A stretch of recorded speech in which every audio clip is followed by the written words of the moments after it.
नमस्कार दोस्तों, एक बार फिर आपका इंडिया के सबसे बड़े ऑनलाइन प्लेटफॉर्म अनअकैडमी पर हार्दिक स्वागत और अभिनंदन। आज हम आधुनिक भारत के इतिहास की क्लास में क्रांतिकारी राष्ट्रवाद को पढ़ने के लिए जा रहे हैं। जैसा कि आप सब लोग जानते हैं कि क्रांतिकारी राष्ट्रवाद का प्रथम चरण हम पढ़ चुके हैं, जिसमें वासुदेव बलवंत फड़के, वी.डी. सावरकर, आनंद मोहन बोस, अनुशीलन समिति, मित्र मेला जैसे अनेक संगठन, साथ साथ गदर, मैडम बीकाजी कामा, श्यामजी कृष्ण वर्मा, उन चीजों को हमने फर्स्ट चरण में पढ़ा था। इसी प्रकार 1920 के आसपास भारत में फिर एक बार क्रांतिकारी राष्ट्रवाद का दूसरा चरण शुरू होता है। क्रांतिकारी अर्थात वे जो क्रांतिकारी तरीकों से परिवर्तन करके हिंसा के माध्यम से ब्रिटिश औपनिवेशिक सत्ता में एक खौफ पैदा करना चाहते थे, उन्हें क्रांतिकारी राष्ट्रवाद का नाम दिया गया।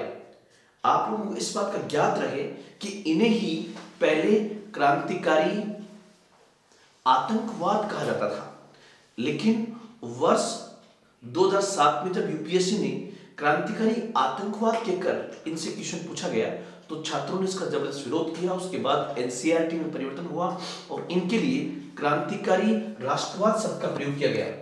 तो आज हम जो क्रांतिकारी राष्ट्रवाद का सेकंड चरण पढ़ेंगे, उस क्रांतिकारी राष्ट्रवाद के सेकंड चरण में सबसे पहले हम ये देखेंगे कि क्रांतिकारी राष्ट्रवाद के उद्भव के कारण क्या थे।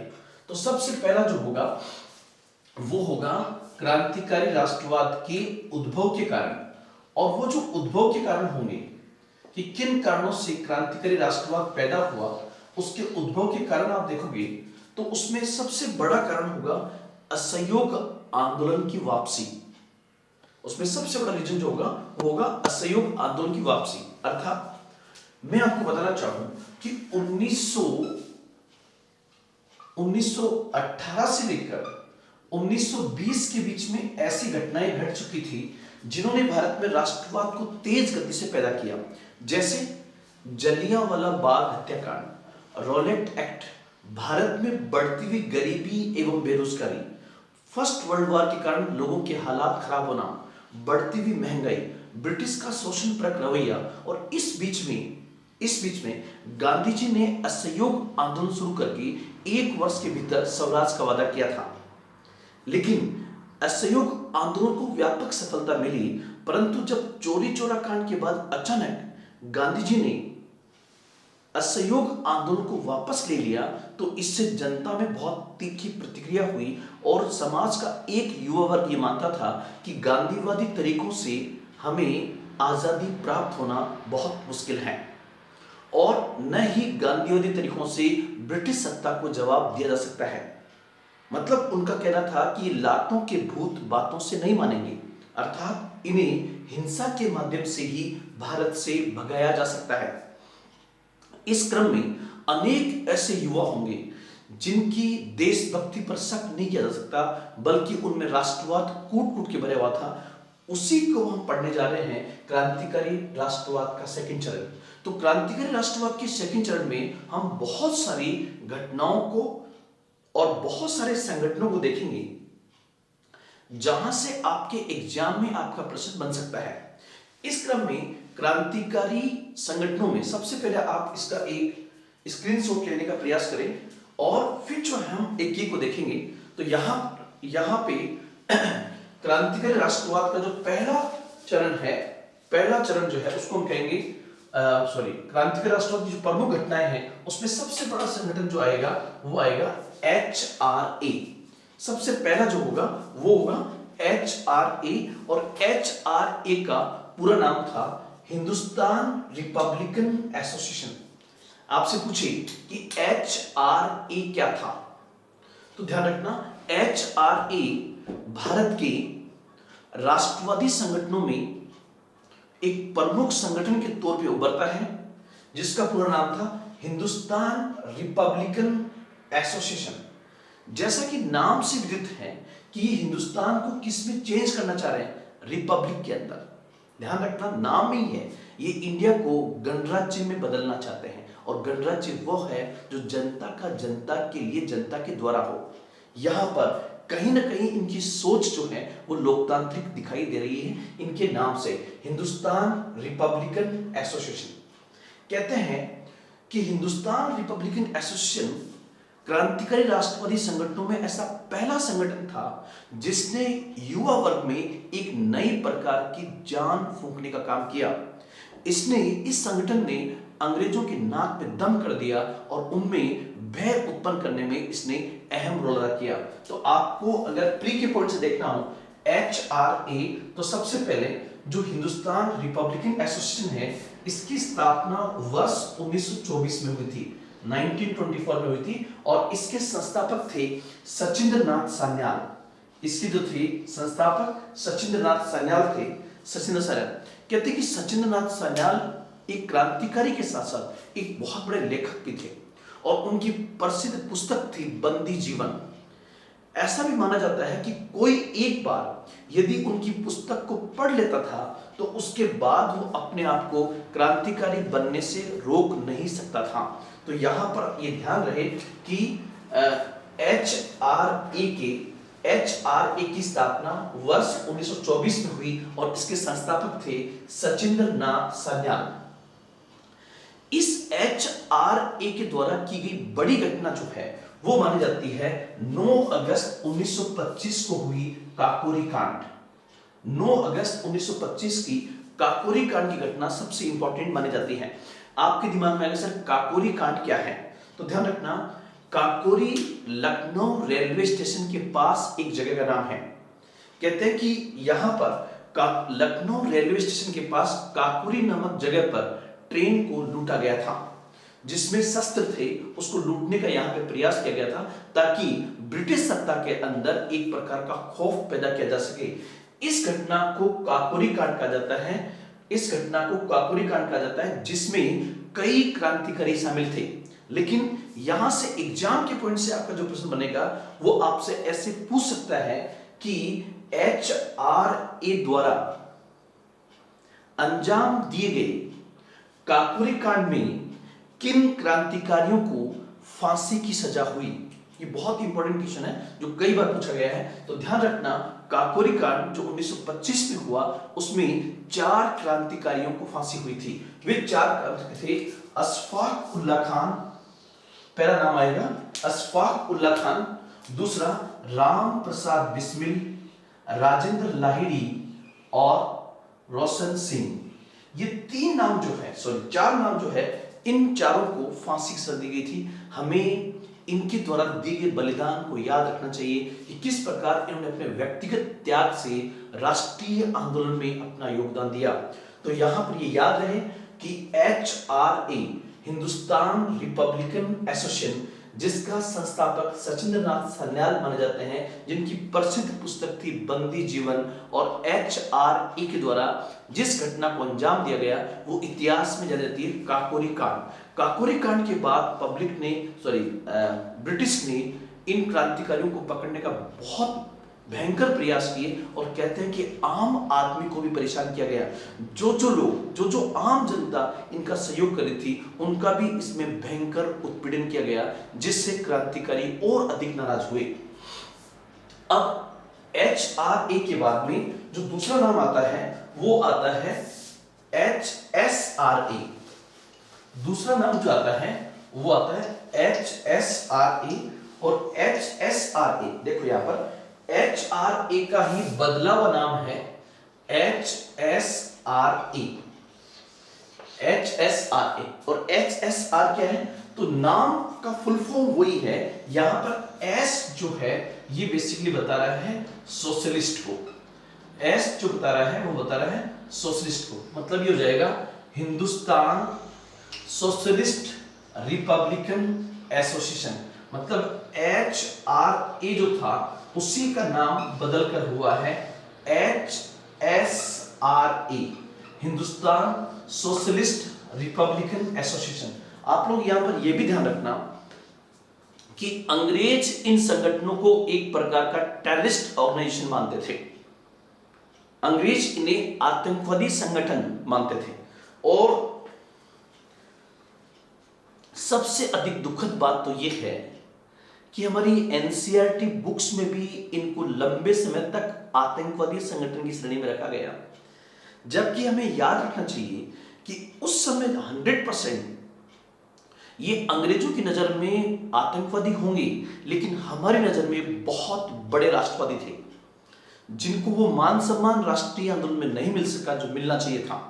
इसलिए हमें इनके द्वारा व्यक्तिगत जीवन में दिए गए बलिदान को हमेशा याद करना चाहिए। तो ध्यान रखना, HRA का नाम बदलकर HSRA कर दिया गया, क्योंकि अंग्रेजों की नजर में ये आतंकवादी संगठन थे, इसलिए इनके बारे में जो डिटेल या माइक्रो जो फैक्ट्स है वो इनके बारे में बहुत कम मिलते हैं। ये छुप छुप कर इनकी स्थापना की गई थी। HSRA की स्थापना कहाँ हुई और किस मैदान में हुई, आप कमेंट करके मुझे बताइए। हाँ, ये जरूर है कि HSRA की स्थापना, इसकी स्थापना HRA की स्थापना 1924 में हुई है, जबकि HSRA की स्थापना 1928 में हुई है, 1928 में हुई है। और HSRA Hindustan socialist Republican association की स्थापना करने में चंद्रशेखर आजाद, जिनका नाम बहुत सम्मान के साथ दिया जाता है, HSRA की स्थापना उन्होंने की। किस जगह पर की और किस मैदान में की, प्लीज आप कमेंट करके जरूर बताएं। तो HSRA, यहां पर आप लोग ध्यान रखना कि जिस समय HSRA की स्थापना हुई है 1928 में, उस समय भारत की एक बड़ी घटना और है, और वह है साइमन कमीशन का भारत में आगमन। साइमन कमीशन नवंबर 1927 में घोषित किया गया था ब्रिटिश सरकार द्वारा कि साइमन कमीशन भारत में एक वैधानिक आयोग के रूप में आ रहा है, जिसके गठन की घोषणा नवंबर 1927 में की गई। जैसे ही उसकी घोषणा वहां पे हुई, भारत में इसका जबरदस्त विरोध हुआ, क्योंकि इस कमीशन में एक भी भारतीय नहीं था, सभी 7 सदस्य अंग्रेज थे। इसका भारतीयों ने जबरदस्त विरोध किया। इस क्रम में कहते हैं कि साइमन कमीशन का विरोध HSRA के क्रांतिकारियों ने भी किया। और इस दौरान एक बड़ी घटना जिसका उल्लेख में पीछे कर चुका हूं उग्रवादी राष्ट्रवादियों में, क्योंकि एक्सट्रीमिस्ट नेशनलिस्ट में 3 नाम आते हैं, लाल, बाल, पाल। तो लाला लाजपत राय जब मैंने पढ़ाया था तो वहां उसको आप देखना कि वहां पर एक घटना होती है क्या, कि जब लाहौर में 1928 के अंदर लाला लाजपत राय के नेतृत्व में साइमन कमीशन का विरोध हो रहा था, तो उसी समय साइमन कमीशन के विरोध करने के दौरान लाहौर के एक अधिकारी सैंडर्स के आदेश पर एक पुलिस का सिपाही लाठीचार्ज करता है, जिससे लाला लाजपत राय के लगने से उनका वहां पर निधन हो जाता है। मैंने जब पिछले वीडियो में लाला लाजपत राय पढ़ाया था, तब मैंने स्पष्ट रूप से उस सिपाही का नाम लिखा था। अगर आप रिवीजन कर रहे हैं तो प्लीज कमेंट करके बताएं उस सिपाही का नाम क्या था। अब मैं वापस बताना चाह रहा हूं कि लेकिन सिपाही से ज्यादा गलती उस अधिकारी की थी। उस लाहौर के अधिकारी का नाम था सैंडर्स, जो मैंने यहां पर उल्लेख किया है। उस अधिकारी का नाम था सैंडर्स, और मौका मिलते ही क्रांतिकारियों ने दिसंबर 1928 के आसपास जो है सैंडर्स की हत्या कर दी। सैंडर्स की हत्या जो हुई वो ब्रिटिश सत्ता को डराने में एक बहुत बड़ा इवेंट माना जाता है। और सैंडर्स की हत्या को ही ध्यान रखना आप लोग, लाहौर षड्यंत्र केस कहा जाता है।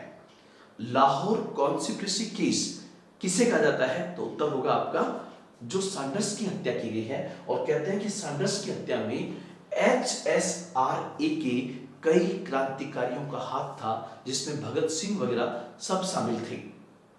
यहां से भगत सिंह जो है वो लाहौर से भागते हैं, और जब चंद्रशेखर आजाद, भगत सिंह, सुखदेव, राजगुरु ये सब लगातार भागते हैं। इस क्रम में एक चीज का और ध्यान रखना कि 1926 के अंदर 1926 के अंदर एक पंजाब में संगठन और एस्टेब्लिश होता है।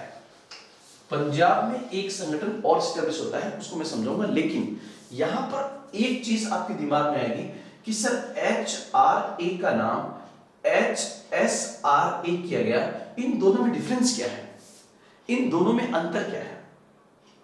तो अंतर का बिंदु आप समझना, अंतर का बिंदु क्या है कि हिंदुस्तान रिपब्लिकन एसोसिएशन, लेकिन HRA के क्रांतिकारियों पर भी भारत में चल रहे वामपंथी आंदोलन का प्रभाव पड़ा। अर्थात रूस और चीन में जो साम्यवादी क्रांति आई थी और जिस क्रांति ने मजदूरों और किसानों के हित की बात की, उस क्रांति का इंपैक्ट भारत के राष्ट्रवादी क्रांतिकारियों को भी प्रभावित किया और क्रांतिकारी राष्ट्रवादी इससे जबरदस्त प्रभावित हुए, इसलिए वे भी समाजवाद की ओर उन्मुख हुए।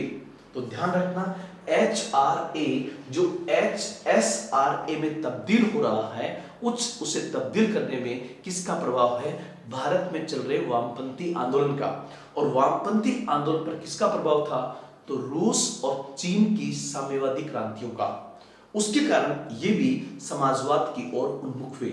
इसलिए आपको ध्यान रखना कि HRA और HSRA में बड़ा अंतर सोशलिज्म का है, समाजवाद का है, और साथ ही साथ यहां पर आकर ये बहुत ज्यादा धर्मनिरपेक्ष भी हो जाते हैं। यही कारण है कि जिस समय अंग्रेज फूट डालो और राजद्रोह की नीति के तहत हिंदू मुस्लिम, हिंदू सिख, ईसाई के बीच में बांटने का प्रयास कर रहे थे, HSRA के क्रांतिकारियों ने धर्मनिरपेक्षता की बात कही। इसलिए भारतीय राष्ट्रीय आंदोलन में इनका एक बड़ा योगदान जो है वो समाजवाद के साथ साथ धर्मनिरपेक्षता भी है। किसका? क्रांतिकारी राष्ट्रवादियों का। अब आप देखिए कि यहां पर एक छोटा सा और कि भगत सिंह जो थे, भगत सिंह जो पंजाब के बहुत बड़े क्रांतिकारी थे, उन्होंने भी 1926 में पंजाब नौजवान सभा की स्थापना अलग से की थी।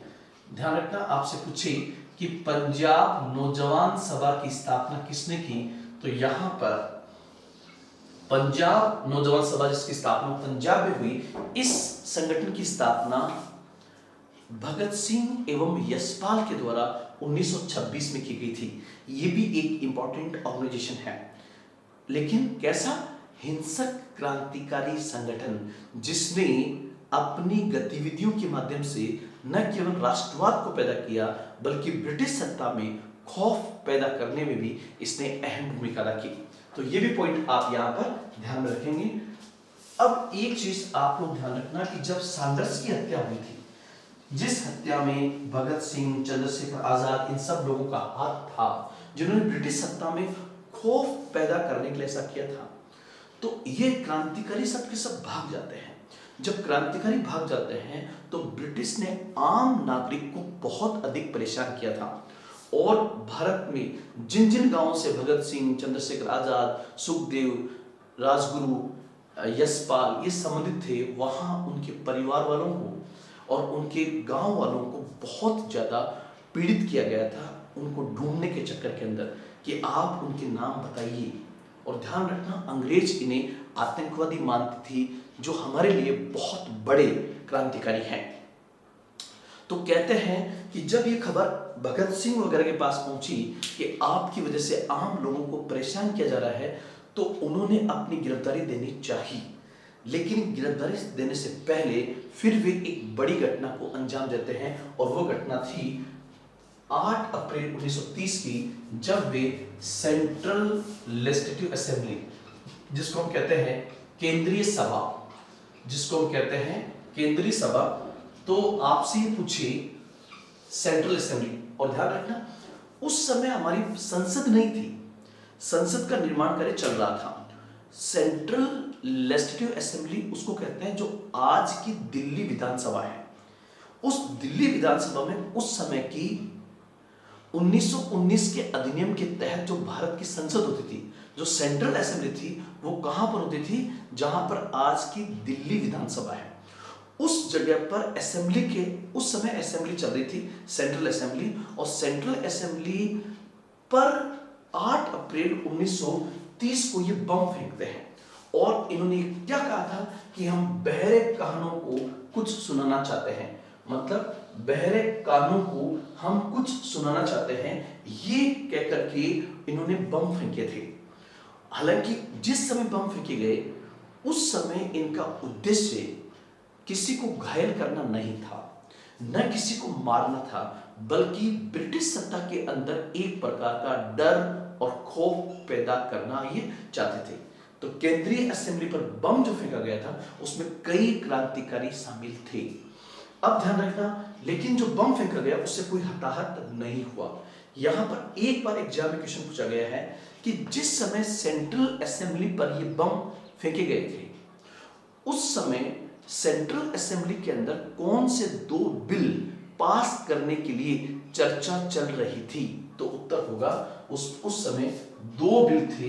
एक था पब्लिक सेफ्टी बिल, एक का नाम था पब्लिक सेफ्टी बिल और एक था trade dispute bill. Trade dispute bill, ये दो बिल पास करने की चर्चा चल रही थी और उस समय उन्होंने कहा कि हम बहरे कानों को हम कुछ सुनाना चाहते हैं। ये कहकर उन्होंने बम फेंका था और यहाँ पर दो बिल जो थे वो थे पब्लिक सेफ्टी बिल और ट्रेड डिस्प्यूट बिल। यहाँ पर ये पॉइंट आप ध्यान रखना। उसके बाद हम आगे चलते हैं।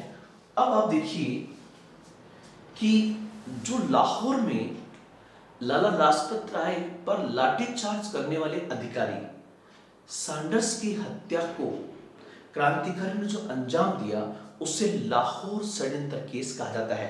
कहने का मतलब है कि जो क्रांतिकारी थे जैसे भगत सिंह, चंद्रशेखर आजाद वगैरह जो थे, इनके द्वारा की गई दो घटनाएं थी। एक तो सैंडर्स की हत्या, दूसरा भगत सिंह के नेतृत्व में सेंट्रल असेंबली पर बम फेंकना। तो बम जो फेंका गया था उससे कोई ज्यादा हताहत नहीं हुआ, इसलिए अगर उस केस के तहत इनको गिरफ्तार किया जाता तो जल्दी ही कानून के तहत रिहाई हो सकती थी। लेकिन अंग्रेजों ने जानबूझकर भगत सिंह और उनके साथियों पर जो केस लगाया वो केस सेंट्रल असेंबली पर बम फेंकने का नहीं लगाया, बल्कि उन पर जो एलिगेशन लगा वो लगा सैंडर्स की हत्या का। और सैंडर्स की हत्या के केस को ही इतिहास में किस नाम से जानते हैं? तो उत्तर होगा लाहौर षड्यंत्र केस के नाम से। उसी को हम कहते हैं लाहौर षड्यंत्र केस। लाहौर षड्यंत्र केस पर तहत उन पर मुकदमा चला था और इसी मुकदमे के तहत जैसा कि आप लोग जानते हो लाहौर षड्यंत्र केस जिसमें सैंडर्स की हत्या का एलिगेशन था भगत सिंह और उनके साथियों पर लगाया गया था। और इस क्रम में उनके तीन साथियों को, तीन क्रांतिकारियों को लाहौर षड्यंत्र केस के तहत फांसी की सजा हुई। वो तीन कौन कौन से थे? वो तीन थे भगत सिंह,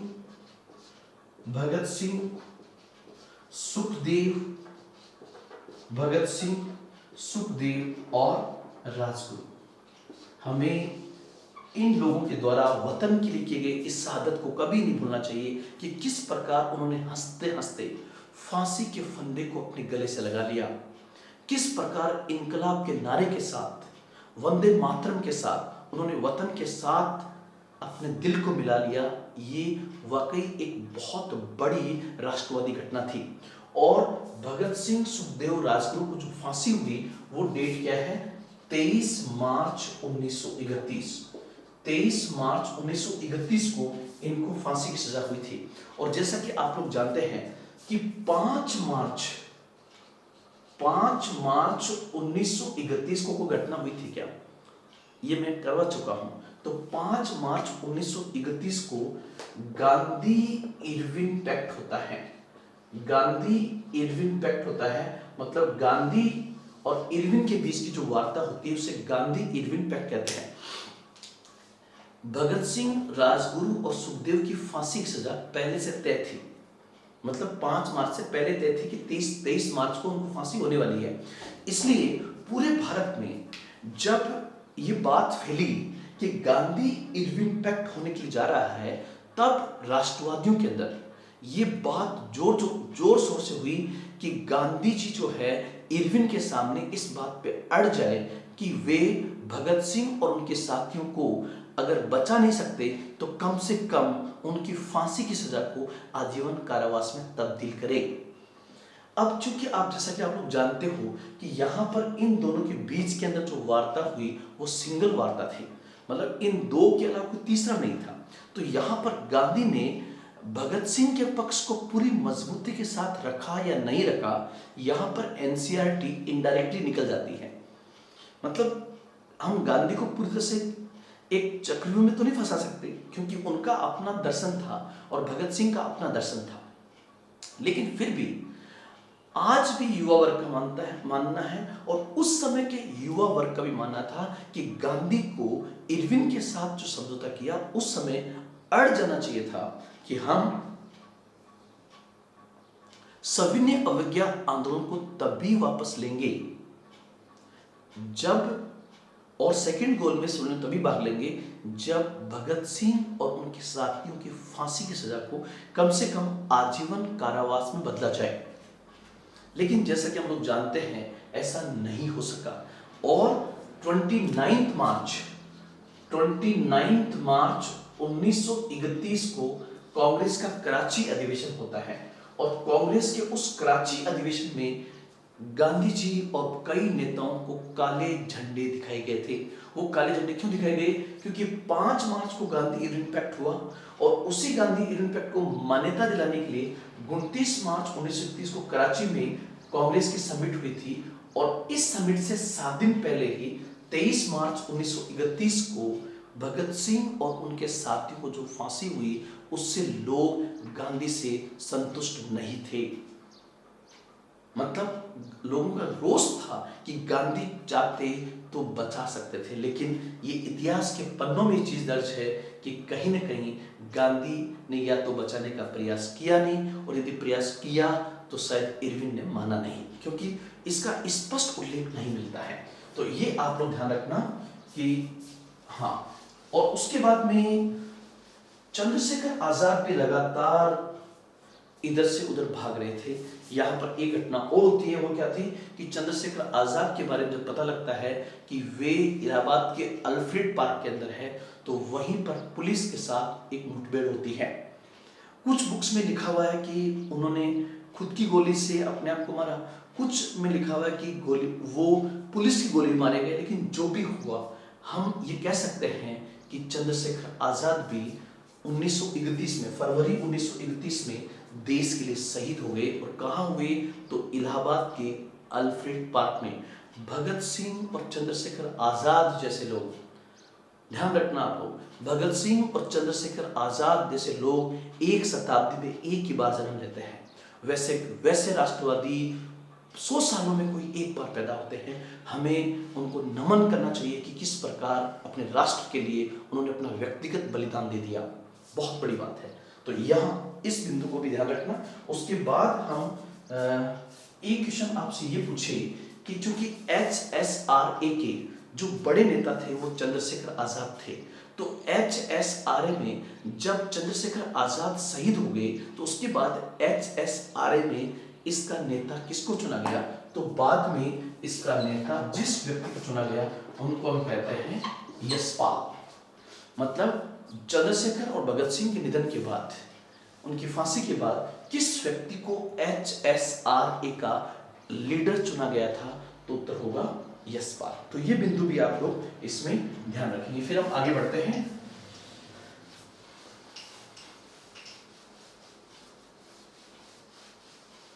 और उसके बाद आप देखिए कि एक षड्यंत्र होता है, या मैं ऐसे कहूं बंगाल के अंदर बहुत सारे क्रांतिकारी थे, और जो क्रांतिकारी राष्ट्रवाद का सेकंड फेज जो है उसमें सबसे अधिक क्रांतिकारी पंजाब, यूपी इस साइड से हुए हैं, जबकि प्रथम के अंदर बंगाल और महाराष्ट्र से थे। तो बंगाल के अंदर भी क्रांतिकारी राष्ट्रवाद के सेकंड चरण में कुछ घटनाएं हम देख सकते हो। बंगाल के एक प्रसिद्ध क्रांतिकारी थे जिसका नाम था सूर्य सेन। सूर्य सेन नाम से ही लग रहा है, देखिए सूर्य, तो क्रांतिकारी होना तो तय था। और जैसा कि आप लोग जानते हो कि सूर्य की तरह चमकने के लिए पहले सूर्य की तरह जलना पड़ता है, ऐसे ही ये चीजें भी सूर्य सेन के अंदर भरी हुई थी। उन्हें इतिहास में सूर्य सेन को मास्टर दा के नाम से ये लोकप्रिय थे। सूर्य सेन किस नाम से लोकप्रिय थे? तो मास्टर दा के नाम से लोकप्रिय थे। और ध्यान रखना, जिस समय भारत में क्रांतिकारी घटनाएं हो रही थी जिसमें हिंसा का सारा भयंकर लिया गया, उस समय पूरी दुनिया का सबसे फेमस हिंसक संगठन कौन था? तो सबसे फेमस संगठन हिंसक उस समय था IRA। ये नाम आप ध्यान रखना। और IRA का फुल फॉर्म क्या होगा? आयरिश, आयरिश मतलब Ireland, Irish Republican army. Irish Republican army एक बहुत खतरनाक क्रांतिकारी संगठन था। और कहां का था? आयरलैंड का था, जो हिंसा के माध्यम से उसने आयरलैंड में ब्रिटिश को परेशान किया था।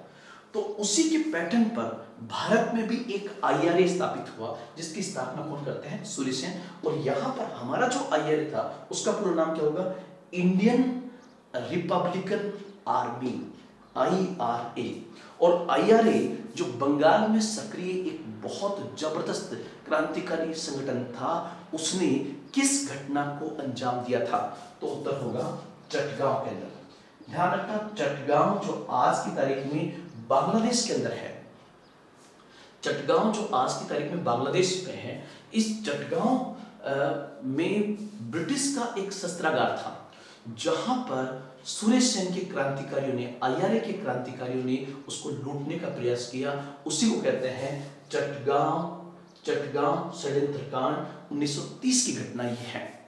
यहां पर ये ध्यान रखना कि इस घटनाक्रम में, किसमें? चटगांव शस्त्रागार कांड में 2 महिला क्रांतिकारी भी शामिल थी, जिसके बारे में अभी तक एग्जाम में पूछा नहीं गया है, UPSC में स्पेशली। तो उनका नाम है प्रीतिलता वाडेकर। जो 2 महिला क्रांतिकारी थी, प्रीतिलता वाडेकर और कल्पना दत्त, ये 2 महिला क्रांतिकारी थी जिन्होंने यहां पर इस घटना को अंजाम दिया। प्रीतिलता वाडेकर को और कल्पना दत्त। तो ये नाम भी आप यहां पर ध्यान में रखेंगे। एक चीज और ध्यान रखना, एक नाम और आता है जतिन दास। जतिन दास, जतिन दास, ये नाम आता है। जतिन दास बंगाल के प्रसिद्ध क्रांतिकारी थे। जतिन दास बंगाल के प्रसिद्ध क्रांतिकारी थे और ये लाहौर की जेल में बंद थे। इन्होंने भगत सिंह की फांसी और जेल के अंदर जिस प्रकार से कैदियों के साथ दुर्व्यवहार किया जाता था, उसके बाद उन्होंने लगभग 64 दिन तक भूख हड़ताल की थी जतिन दास ने। और उन्होंने जो भूख हड़ताल की, आप देखिए, एक बहुत लंबे समय तक जतिन दास ने भूख हड़ताल की। और उस समय के लगभग हर पेपर में 2 महीने तक जतिन दास के बारे में आया कि जतिन दास ने जेल में अंग्रेजों के खिलाफ भूख हड़ताल कर दी है। जतिन दास बंगाल के प्रसिद्ध क्रांतिकारी थे और लाहौर में इनकी डेथ हुई। और आपको शायद जानकर बहुत हैरानी हो कि जतिन दास की बॉडी को जब लाहौर से कलकत्ता लाया गया था ट्रेन के अंदर, तो जितने रेलवे स्टेशन थे, उस हर रेलवे स्टेशन पर वो गाड़ी रुकी, क्योंकि हर जगह पर, हर रेलवे स्टेशन पर जतिन दास जैसे क्रांतिकारी को श्रद्धांजलि दी गई। जतिन दास भारत के इतिहास का एक बहुत बड़ा क्रांतिकारी था, जिनका संबंध बंगाल से था और जिन्होंने लंबे समय तक भूख हड़ताल की। एक बात और शायद आपको जानकर हैरानी हो, NCERT लिखती है इनके बारे में कि जब जतिन दास के शव को लाहौर से कलकत्ता के लिए रवाना किया गया, तो हर रेलवे स्टेशन पर हजारों लोगों ने उनको श्रद्धांजलि दी। और जब कलकत्ता उनका शव पहुंचता है, तो कहते हैं कि उनकी शव यात्रा में 6 लाख लोग थे। जतिन दास की शव यात्रा में 6 लाख लोग थे। आज बड़े से बड़ा नेता मर जाए तो उसकी शव यात्रा में इतने लोग नहीं होते हैं। वो 6 लाख लोगों का इकट्ठा होना इस बात को संकेत करता है कि भारत के कण कण में राष्ट्रवादी जो क्रांतिकारी राष्ट्रवादी, उनके प्रति एक बहुत बड़ा सम्मान भारत के लोगों के मन में था। तो ये बिंदु आप ध्यान रखना जतिन दास वाला। उसके बाद हम आगे बढ़ें तो कुछ घटनाएं और ऐसी थी, आप ही कहोगे कि सर क्रांतिकारी राष्ट्रवाद को 1900 जैसे 1920 के अंदर मैंने बताया कि क्रांतिकारी राष्ट्रवाद के लिए कौन सी घटनाएं उत्तरदायी है, लेकिन आगे ऐसी कौन सी घटनाएं थी जिन्होंने क्रांतिकारी राष्ट्रवाद को और ज्यादा बढ़ावा दिया। तो उसमें आप ये पॉइंट ध्यान रखना कि जो साइमन कमीशन आया था, उस साइमन कमीशन ने भारत के एक बार के निष्क्रिय हो चुके राष्ट्रीय आंदोलन को फिर जोरदार लहरें पैदा करने में बड़ी भूमिका अदा की। साइमन कमीशन, फिर लॉर्ड बिर्किनहेड ने जो भारतीयों को चेतावनी दी कि आप कानून बना के दिखा दीजिए, आप जैसा कानून बनाएंगे उसी को हम स्वीकार करेंगे। उसके बाद नेहरू कमेटी बनी, नेहरू रिपोर्ट आई, नेहरू रिपोर्ट के बाद डोमिनियन स्टेट की मांग की गई और बाद में पंडित जवाहरलाल नेहरू के नेतृत्व में पूर्ण स्वराज की मांग की गई और 1930 में प्रथम स्वतंत्रता दिवस मनाया गया।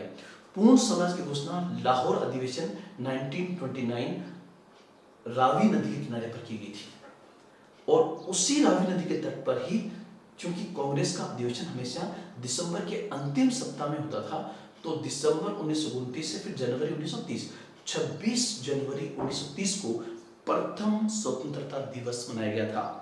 और इस घटनाक्रम ने क्रांतिकारी राष्ट्रवादियों को एक नई प्रकार की ऊर्जा देने में अहम भूमिका अदा की थी। तो यहाँ पर यह भी आप लोग ध्यान रखें। एक आप लोग ध्यान रखना कि आज का जो पाकिस्तान है, आज का जो पाकिस्तान है, उस पाकिस्तान के उत्तर पश्चिम भाग में जो प्रांत है, उसी को उस जमाने में कहते थे उत्तर पश्चिमी सीमा प्रांत, उसी को कहता था उत्तर पश्चिमी सीमा प्रांत। तो यहाँ पर आप देखिए कि यहां पर मान लीजिए ये वाला पॉइंट, यहां पर एक पेशावर है, पेशावर, और पेशावर में उस समय एक संगठन बना जिसका नाम था खुदाई खिदमतगार। खुदाई खिदमतगार, ये खुदाई खिदमतगार का अर्थ होता है खुदा के सेवक, द सर्वेंट्स ऑफ गॉड, खुदा के सेवक, खुदा के सेवक। और चूंकि ये लाल कुर्ता पहनते थे इसलिए इनको रेड शर्ट ग्रुप भी कहा जाता है, लाल कुर्ता दल भी कहा जाता है। इस खुदाई खिदमतगार के नेता थे खान अब्दुल गफ्फार खान, खान अब्दुल गफ्फार खान, जिन्हें सीमांत गांधी के नाम से भी जाना जाता है, जिसको हम फ्रंटियर गांधी भी कहते हैं, सीमांत गांधी। ध्यान रखना, खान अब्दुल गफ्फार खान ने 1930 में भारत में जो सविनय अवज्ञा आंदोलन चल रहा था उसमें गांधी का सपोर्ट करने के लिए उत्तर पश्चिम सीमा प्रांत में खुदाई खिदमतगार के माध्यम से, खुदाई खिदमतगार जिसका अर्थ खुदा के सेवक, जिन्हें लाल कुर्ता दल भी कहा जाता है, इस लाल कुर्ता आंदोलन भी कहा जाता है, इन्होंने यहाँ पर अंग्रेजों के साथ में सविनय अवज्ञा आंदोलन के दौरान असहयोग किया। और उस असहयोग के दौरान जब इन पर लाठियां बरसाई गई तो इन्होंने भी हिंसक रूप लिया।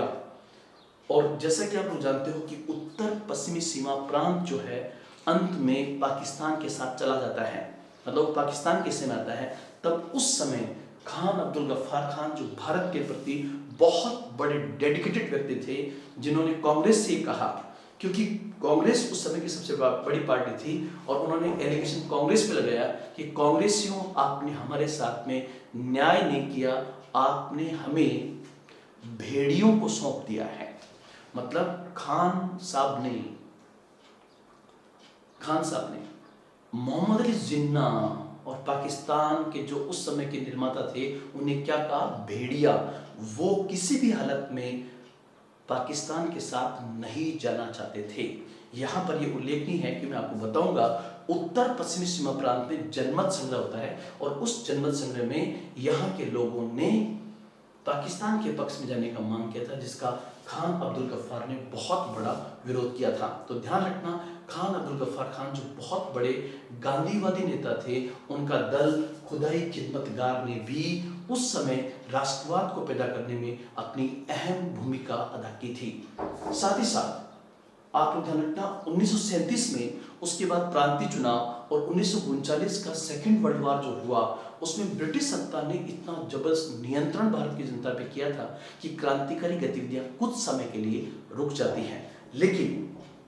लेकिन हमें याद रखना होगा और ध्यान रखना होगा कि क्रांतिकारी राष्ट्रवादियों ने अपने त्याग और बलिदान के माध्यम से। मतलब क्वेश्चन क्या है कि लास्ट में हम ये देखें कि क्रांतिकारी राष्ट्रवादियों का योगदान क्या था। अगर आपसे पूछे कि हमारे जो क्रांतिकारी हुए भगत सिंह, यशपाल, राजगुरु, क्रांतिकारी राष्ट्रवादियों का योगदान क्या था, उनका कंट्रीब्यूशन क्या था। तो पहली बात तो क्रांतिकारी राष्ट्रवादियों ने जो योगदान किया, उस योगदान को हम शब्दों में व्यक्त नहीं कर सकते। उनका योगदान भारत के लिए बहुत बड़ा था। फिर भी एग्जाम के पॉइंट्स देखना चाहूं तो क्रांतिकारी राष्ट्रवादियों का पहला योगदान था, नंबर 1 जो है उनका पहला योगदान है कि इन्होंने व्यक्तिगत बलिदान के माध्यम से, पहला पॉइंट क्या होगा, व्यक्तिगत बलिदान के माध्यम से राष्ट्रवाद की एक नई झलक पेश की, राष्ट्रवाद की एक नई झलक पेश की एवं व्यक्तिगत त्याग का एक नई मिसाल पेश करते हैं, जिससे भारत का युवा वर्ग तेज गति से अंग्रेजों के खिलाफ होता है। तो पहला पॉइंट तो ये। दूसरा, इन्होंने ब्रिटिश सत्ता में खौफ पैदा करने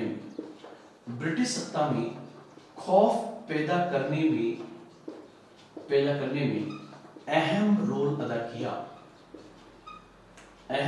अदा किया। दूसरा पॉइंट। तीसरा 1920 से 1932 के बीच में राष्ट्रीय आंदोलन को दिशा देने में भी इनकी भूमिका रही। साथ ही साथ इन्होंने समाजवाद और धर्मनिरपेक्षता की एक नई तस्वीर भारत में पेश की, जैसे Hindustan socialist Republican association HSRA। साथ ही साथ ये क्रांतिकारी, चाहे वो अशफाक उल्लाह खान हो, चाहे वो रोशन सिंह हो, चाहे राजेंद्र लाहिड़ी हो, ये नहीं देखते थे कि तू हिंदू है, तू मुसलमान है। इनका केवल एक था कि हम सब हिंदुस्तानी हैं, और उसकी जो झलक पेश की उस समय की फूट डालो और राजगुरु की नीति पर एक बहुत बड़ी चोट थी अंग्रेजों के लिए भी, और उस समय की जो पार्टियां जो हिंदू मुसलमान कर रही थी उसके ऊपर भी। मतलब ये जो क्रांतिकारी थे, उन्होंने अपने व्यक्तिगत बलिदान के माध्यम से हिंदू मुस्लिम जैसी चीजों को बहुत छोटा बना दिया और कहा कि वतन ही सब कुछ है। इसलिए हमें इनके योगदान को भूलना नहीं चाहिए। भले ही इनका योगदान हमें स्पष्ट रूप से बुक्स में दिखाई नहीं देता हो, लेकिन वास्तव में इनका योगदान तत्कालीन भारत में बहुत बड़ा था। तो दोस्तों, आज हमारा जो टॉपिक था, पहले एक बार आप इसका स्क्रीनशॉट ले लीजिए। आज हमारा जो टॉपिक था वो था क्रांतिकारी राष्ट्रवाद का दूसरा चरण। अब कल हम फिर एक नए टॉपिक के साथ आधुनिक भारत के इतिहास में आएंगे। जय हिंद, जय भारत।